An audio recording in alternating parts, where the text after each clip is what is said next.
Welcome back to VetCare. The oviduct, also known as the fallopian tube, is a tube-like structure that connects the ovary to the uterus and is the site where fertilization occurs. It's divided into three main sections. First, we have the infundibulum, which is located at the cranial or ovarian end of the oviduct.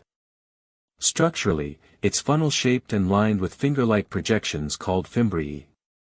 These fimbriae increase the surface area and help the infundibulum move over the surface of the ovary during ovulation.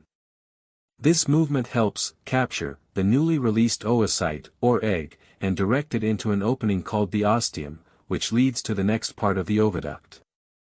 In terms of size, the infundibulum ranges from 6 to 10 square centimeters in sheep, and up to 20 to 30 square centimeters in cattle. Next is the ampulla, which forms the middle portion of the oviduct. It connects the infundibulum to the isthmus. The ampulla has a larger diameter than the isthmus and contains fern-like mucosal folds lined with ciliated epithelium. This is the primary site of fertilization, where the sperm meets the egg.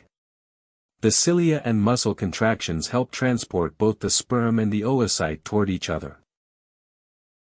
Moving on to the isthmus, this section connects the ampulla to the uterus.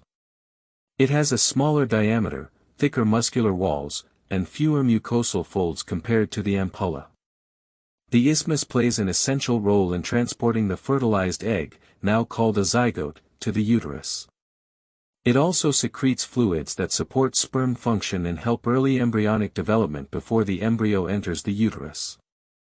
Finally, talk about an important structure called the uterotubal junction. This is where the oviduct meets the uterus.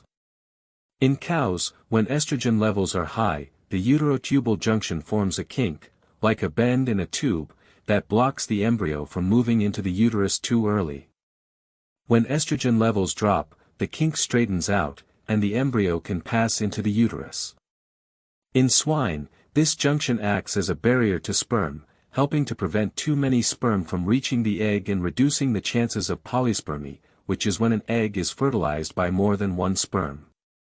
If you found this video helpful, don't forget to like, subscribe, and turn on the notification bell so you never miss an update from VetCare.